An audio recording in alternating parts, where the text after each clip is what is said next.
arrest in the ongoing TDC investigation, and we'll answer as many questions as we can. They'll be limited in that arrest, and then we'll go into the second part of this and give you a status of the ongoing TDC investigation. Today we have already effected the arrest of the Vision Airlines Corporation for a charge of grand theft in excess of $100,000.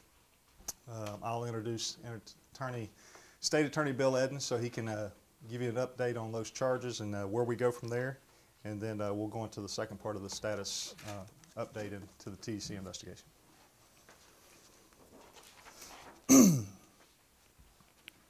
Thank you, Sheriff.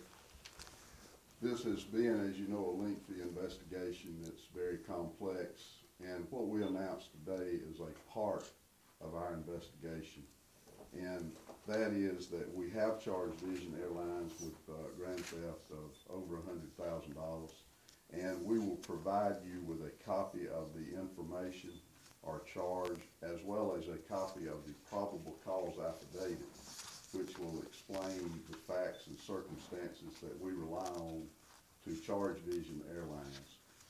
So I will be limited in what I can say about that charge. However, I will explain briefly some of the comments, some of the things that's in the probable cause affidavit. Basically, the situation is that at the airport here in Okaloosa County, you have passenger facility charges that by federal regulation, the airline is required to collect and keep in a standard separate account, and they're required to remit that to the county within 30 days. Once they collect it, that money belongs to the county as a trust account. The carrier holds no legal or equitable interest in those revenues once it's been collected. It's similar to sales tax, that once they're collected, they belong to the state. And we have charged that they failed to turn over $117,659.98 in passenger facility charges to Okaloosa County. What was that number again? It's $117,659.98. We have charged the airline as a corporation. We have not charged any individuals that work with the airlines. We felt that it was appropriate to charge the company itself. We have notified the company that they have been charged. They have indicated to us that they contest the charges. And with a company, you don't arrest a company and put them in jail. You send them a summons, which we have filed the information with the clerk of court this morning in Okaloosa County, and have requested that a summons be issued and that they be notified of the charges, and that they be given a court date to appear in court and answer to the charges. We anticipate from a procedural standpoint that will be within a few weeks, and then we will go from there. The penalties involved when you charge a corporation, you're not able to put anybody in jail. So what the penalties are in this case is a fine in as much as 2 times the amount taken. In addition, we can request restitution on behalf of the victim, which is the county, and we fully intend to do that, as well as we can request cost of prosecution and cost of investigation to be paid by the airline. I see a couple of commissioners here today, and I'll note for them that we have made contact with Greg Stewart, who's county attorney representing the county with regard to the civil side of that issue, and have notified him that we have made this arrest. As I've indicated, and as the sheriff's indicated, because this is a ongoing prosecution, the questions that I can answer will be quite limited. As I've indicated, we will pass out, now might be as good a time as any to pass out the information of the formal charge, which is the first 2 pages, and then the affidavit, or the basis for the charges are the last 2 pages. And you'll be able to get a lot of the facts in a little bit more detail that I mentioned from the information and the affidavit. If you would like at this time, as I've indicated, we'll answer a few questions. I'm hesitant to say very much because of the fact that it is a pending prosecution. Yes, sir. Yes, Mr. Evans, I don't know what this had anything to do with, but at 1:50 this afternoon, I got an email from John Morse at the airport that says Vision Airlines attorney has just advised Northwest Florida Regional Airport legal counsel that it will pay the passenger facility charge portion of its indebtedness tomorrow. Well, that's great news. Wish they'd paid it a long time ago. I do too, sir. But nevertheless, I'm pleased to get that report. Mr. Evans, a couple of questions. First of all, and this may be a bit of a tangent, but because we were, sort of called here talking about the TDC, I looked through my old scripts, and it seems like when we talked, I didn't find any reference to BP money being used to pay Vision, but certainly bed tax dollars. Can you say at this point whether this is connected at all to the use of bed tax dollars to support Vision Airlines as they came into town, or just strictly on the unpaid fees? Let me answer that question by telling you how to build the watch, so to speak. What the sheriff and I have learned is that in our investigation of the original items of TDC, we have, it's led to other investigations. Of course, it led to the investigation involving Commissioner Campbell and his arrest first. It's now led to the arrest or the charge against Vision. I cannot connect the passenger facility charges to the TDC or bed tax money or the BP money. However, the sheriff's going to address in more detail the status of our investigation, and the status is that we are continuing to methodically and carefully and thoroughly examine those issues you raised. Okay, so just one thing kind of led to the other. And super quick, you mentioned that no individuals would be arrested. I was just wondering if you could elaborate at all about the potential effect, if any, for corporate officers of Vision Airlines from this legal proceeding, if there are any more at all. Well, it's unusual to have a commercial facility such as an airline charged, and I really can't address that. The consequences certainly are not positive. And again, I'd like to say that I'm very pleased if the report the gentleman made to us is true, that they are going to pay the money tomorrow. I'm very, very pleased and really appreciate that. I know that the county has been negotiating with them for a long, long time and has hired a lawyer to recover the fees and so forth. So I would anticipate that there is some relationship between the choice that we've made and the choice they've made. And if it is, let me hasten to add that we will cooperate with Vision. If they've cooperated with Okaloosa County, we will work with them to the extent we can to resolve this matter as fairly as we can and as quickly as we can. Sheriff, if at this time it might be appropriate for you to give us an update of the overall investigation.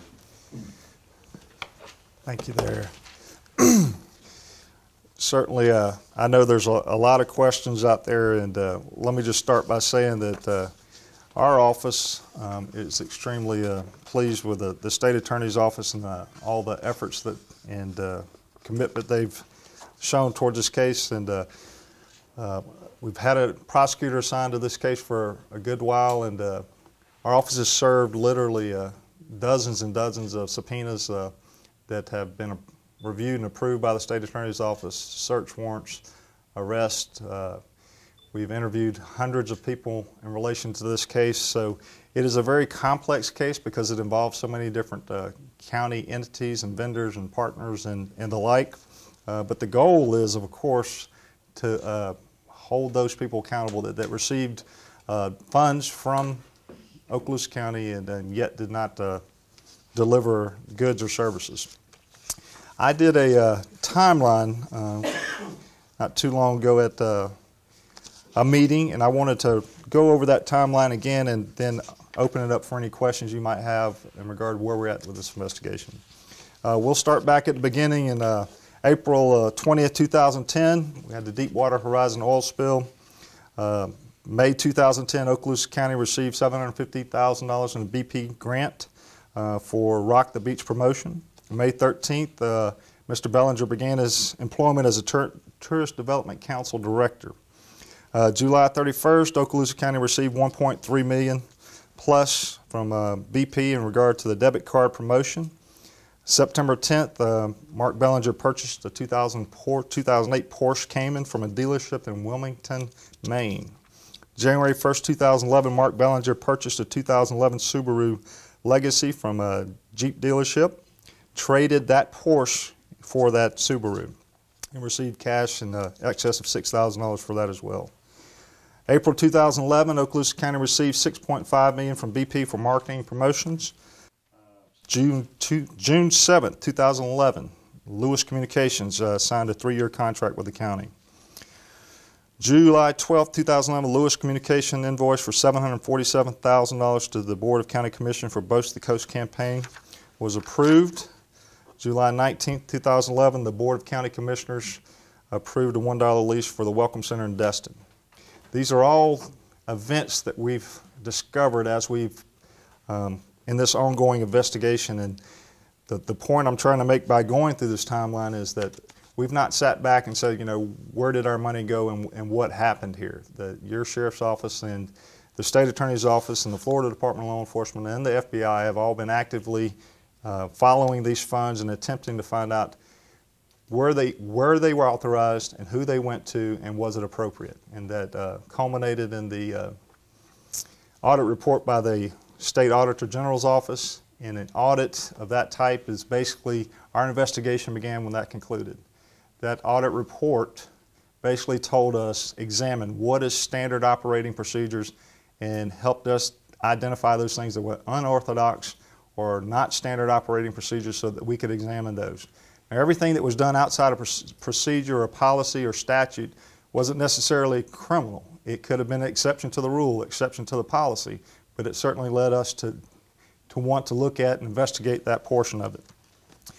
In January 6, 2011, we had a Zimmerman check to Legendary Marine for $710,000. May 1st, 2012, Board of County Commission meeting, Mr. Bellinger was confronted about a yacht purchase and tendered his resignation. May 2nd, 2012, OCSO conducts an inquiry about suspicious circumstances regarding the yacht purchase by Bellinger. May 3rd, Okaloosa County Sheriff's Office officially begins criminal investigation of the TDC and Bellinger activities. That's where we started looking for Mr. Bellinger. We actually secured a warrant for his arrest, seized the yacht by law enforcement, processed it, turned it back over to the county. May 4th, we locate Mr. Bellinger in Pelham, Shelby County, Alabama. He was pronounced dead at that location. We have seized and searched and reviewed a number of computers and documents at that time and is still in that process today. We discovered and conducted a search warrant at 4384 Stonebridge Road in Destin, Florida, where other computers and currency and other evidentiary items were recovered. May 8, 2012, Subaru Legacy is found to have been purchased with county funds as well as the 2008 Porsche discussed earlier. We also discovered documents in reference to the TDC and sponsorship of events. Located furniture located at TDC offices and Bellinger's residence was confirmed to have been purchased by BP credit cards or debit cards and TDC monies. Most items purchased were seized and subsequently released to the county. May 9th, the lack of internal controls over the BP debit card promotion was discovered that we had $200,000 distributed, of those cards distributed to Vision Airlines directly by Mr. Bellinger. We traveled to Shelby County in May 10th and worked with local law enforcement on Mr. Bellinger's death there. May 11th, discovered the suspicious purchase of 2 RVs and 2 motorcycles using county funds. May 17th, Mark Bellinger's use of county credit card for personal use was investigated, and we have that train of those uses of that county issued credit card. May 23rd, procurement of RVs is investigated and deemed to have been unauthorized. May 4th, the yacht was turned over to the BOCC and keys given to the chairman at that time. June 19th, received copy of BOCC report of internal review prepared by a law firm of Neighbors, Giblin, and Nickerson. What date was that again? That was June 19th. Of last year? Yes, sir. And was that the county attorney? That was the county attorney. The report of internal review was prepared by a law firm of Neighbors, Giblin, and Nickerson at the behest of Okaloosa County, BOCC. Thanks. June 21st, we started investigating as a result of ongoing audit by the Auditor General's Office, special event funding, and completion of obligations by vendors. August 20th, BP debit card disbursements are received from SunTrust Bank as a result of a subpoena for 5,000 debit cards. We began the process of that at that point of trying to account for all 5,000 of those cards. There were 5,000 cards, $200 a piece, for $1 million worth of debit cards. August 23rd, 2012, Shelby County released evidence from the death investigation and released the Subaru back to the BOCC. 5 BP cards were located in the vehicle at that time. August 27th, 2012, BP debit cards were discovered. The large number of those cards were activated by Vision Airlines, and we're investigating those transactions at this time. September 10th, all 5,000 BP cards accounted for by OCSO and Auditor General's Office. Only 50 of those transactions were actually traceable to specific individuals, and most were determined to be legitimate other than those discussed previously. October 23rd, we met with the Auditor General's Office, the State Attorney's Office, and the Sheriff's Office investigations, and basically as an update, trying to update our own internal investigations. December 14th, furniture from Bellinger's house was turned over to the county. December 18th, 2012, we have the preliminary tentative findings from the Auditor General's report, and at that point started receiving the BOCC audit response. In January of this year, the final report from the Auditor General's office was complete, and then today we're announcing this charge. Certainly willing to take any questions that we can and answer any questions that we can, but recognize this is just a timeline. There's very few specifics that aren't already public to you, public information to you. There are a number of documents out there that already cover some of the things we discussed. The Auditor General's report's out there that basically goes over the same stuff. The internal review by the Board of County Commissioners is out there.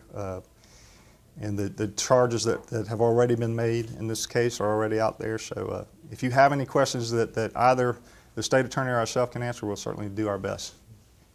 Yes, sir. Yeah, Sheriff, actually, you talked about the $1 lease on that came before the board. Did your investigation confirm that the 5-year marketing program between Mr. Ballinger and Mr. Peter Boss was not attached to that lease document when it came before the Board of County Commissioners? Again, Mr. Parris, I appreciate the question, but as far as what we found out in relation to that timeline is just that. If there's any impropriety or the like in that, we will certainly discuss that and make that public at the appropriate time. Thank you. Yes, sir. Yes, sir. In the interest of reporting your timeline accurately, if we can get a copy of that, that would be helpful. Okay. I couldn't take notes as fast as you would. It's on camera. What do you anticipate as the next steps in your investigation, and do you anticipate any arrests or criminal charges, and if so, against whom? Mr. Redden. Let me address that. First of all, I want to kind of tell you how to build a watch again. The investigation is very complex, and one of the factors that I think the general public needs to be reminded of that makes it complex is the untimely death of Mr. Bellinger, because we're left to piece together. And of course, as the sheriff's already indicated, the large number of checks that have been written, the large amount of money that's actually involved, the large amount of people, and the large amount of companies that are involved. And in the past, and in this instance, the sheriff and I have been meticulous and methodical and thorough, and we're going to continue to do that. The problem that we have is that as people that are conducting an investigation, it's not appropriate for us to give specifics of that investigation. The sheriff can give you some numbers, maybe able to give you some numbers of the number of search warrants, number of subpoenas, number of witness interviews, and that sort of thing. But as we did with the sheriff's office investigation here, it's going to take a significant amount of time. This investigation, this criminal investigation, will last several more months. But at the end of it, we, the sheriff, the FBI, the FDLE, have cooperated extremely well. And at the end of it, we will have all of the answers to the questions that you have in your minds today, some of which have been asked today. Yes, sir. Do you anticipate taking it to the grand jury, and if so, when? Haven't made a decision with that regard. If a decision is made to take it to the grand jury, it would be much further along in our investigation. It's premature to make that decision. I wouldn't rule it out. I wouldn't rule it in. As your state attorney, I have handled criminal cases both ways. I've filed them directly. If I had questions, I've sent it to the grand jury so that I get a cross-section of the community. And that will be one of the major factors in my determination. If it's clear, I'll charge it. If I wonder, I'll want to and sometimes I will tell you this, that people say different things when they get in front of the grand jury than they did to Sheriff Ashley and I. I've had that happen recently. So does that answer your question? Okay. Yes. I think, Go ahead. I think one of the big questions in any case like this, question in the public mind is just how corrupt is Okaloosa County, and how far up the chain of command did the misbehavior actually go? Well, any ideas along those lines? Well, again, it's ongoing investigation. You all know that, and I can say this, that part of our job is to make sure, just as important a part of the job is that those people that have nothing to do with this, those people that have not any criminal wrongdoing, is to basically make sure that those folks are cleared from any undue public accusations. And that's why we're so careful with what we say, because it is, something that we have to determine along the way. And I'll give you an example. Talking about building watches is one financial institution. If you're trying to track money, that you're subpoenaing one account and you're seeing where money's coming in, and maybe it goes to another account, then you've got a subpoena of that account. And the number of computers and the number of financial documents that we have seized during the course of this investigation is monumental. And to have to ferret through all that information to try to determine what is normal, what's standard operating procedures, what's statutorily allowable versus what's prohibited, what's illegal versus unethical or the like. It takes a great deal of work to do, and we've expended literally hundreds of hours and man hours on this investigation, and will continue to do so. Again, I give great kudos to the Florida Department of Law Enforcement, FBI, the State Attorney's Office, and their staff.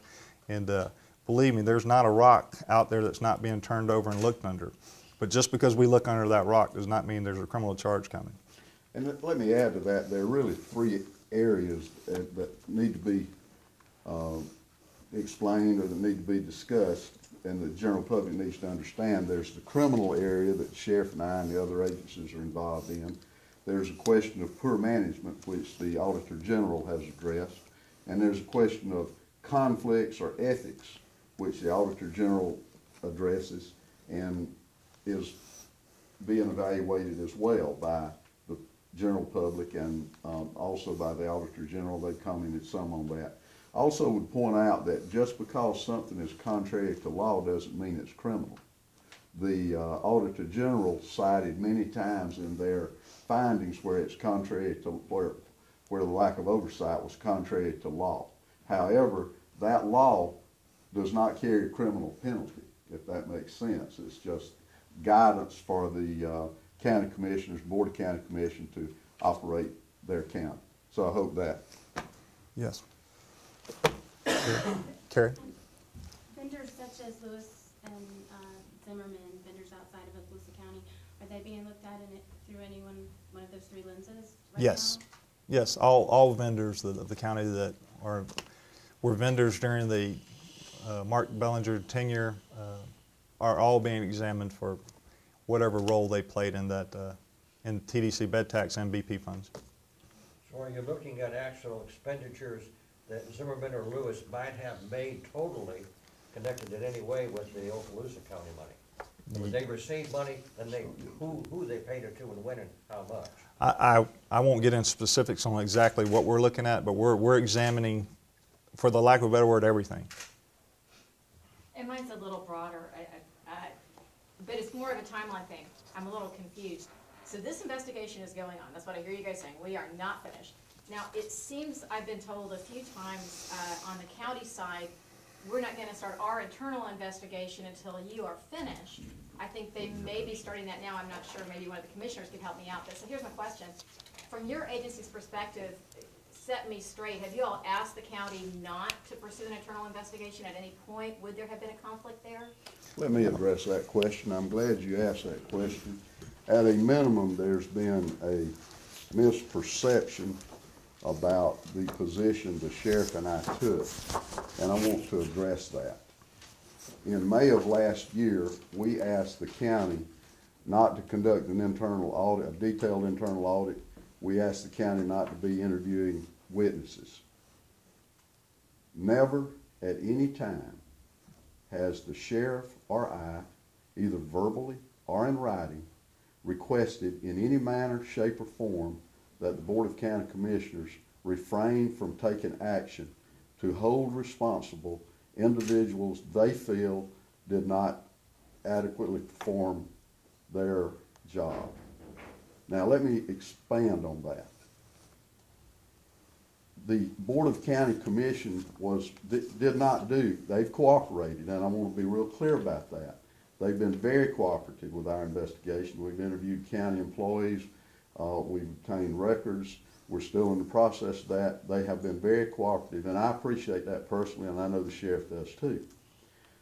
The Board of County Commissioners on June 13th of 2012 was notified by their own lawyer that it's apparent that there was a massive failure of controls. That letter has been made public, and the media should have copies of it. There were three primary portions of that he discussed. He indicated that the TDC was not acting as an advisory board, but instead was making decisions. He indicated that there was a lack of documentation provided to the reviewing entities to support the expenditures. And he concluded that Bellinger was a county employee that was allowed to operate without significant supervision and under different rules than other county employees. He was allowed to operate free of the county's policies, basically. And from that date, the Board of County Commissioners has had the information that they need to take whatever action they feel appropriate with regard to their employees, in my opinion. And I feel certain the sheriff agrees with me that we have never, in writing or verbally, asked them not to take appropriate actions with regard to those matters. I'll be glad to answer any questions anyone has about that as well. Have you all looked back to see if the previous TDC director had the same laissez-faire policy of fiscal management during all of his many years? Well, you're doing a good job of asking specific questions, and I really would like to answer those, but I have to be real careful because it's a slippery slope once you start discussing your investigative methods in any detail and exactly where you are in an investigation. And I appreciate your questions, I respect them, but I don't feel that for our purposes, it would be appropriate to go beyond general comments about the Well, does investigation. your investigation only start with the Bellinger core time, or does it go before that time? Well, again, Just so you're gonna get a comparison of what the Yeah. policy, the county's been doing for more years than maybe just these most recent 3. well, that's a good point. As the sheriff said, and as I've said, it's gonna be several months before we get to the end. When we get to the end, we're going to look at everything. We're going to obtain all of the documentation that goes with the checks. We're gonna obtain the checks, and however long it takes us to obtain all of them and go through it, that's what we're going to do. And when we get to the end, we will answer questions, broad questions about criminal wrongdoing. And good point, you know, the legislative audit committee just ordered an additional audit of the county. They have not set any specific time parameters on whether they want to go back 5 years, 10 years, 20 years, and basically have left it up to that, the state auditor's general office to determine their time parameters that they'll be examining. Certainly don't want to go into detail on what time parameters we're examining because we could be all over the board. One more for Mr. Edens, if Yes. I might, and this is the one that they're gonna lock the door if I don't at least ask. With Mr. Parasot's comment that perhaps Vision has offered to make right at least the financial part of this by tomorrow, and your comments that we might work with Vision or try to, you know, find a good outcome, might that include dropping the charges at some point? Well, I think it's premature for me to comment on that. There are 2 purposes for filing these charges. 3 purposes. One is to obtain the money, restitution. That's a major part of it, no doubt. The purpose also is to punish the company for committing a criminal act if it's determined in the future that that's what they've done. And I'll have to evaluate that aspect of it before a determination is made with regard to what disposition would occur. The third aspect of it is payment of cost of investigation and cost of prosecution, which is an element that we're entitled to recover. So I'm pleased to hear they have agreed to pay the money. That certainly mitigates their conduct, and I want to cooperate with them to the extent possible to reach a just conclusion. It's premature to say what that just conclusion would be until I talk to them and we get further down the road. All right. Thank you again for attending today's press conference, and we'll certainly make that information available to you that we put out here. If you didn't get a hard copy of it, it'll be on our website today.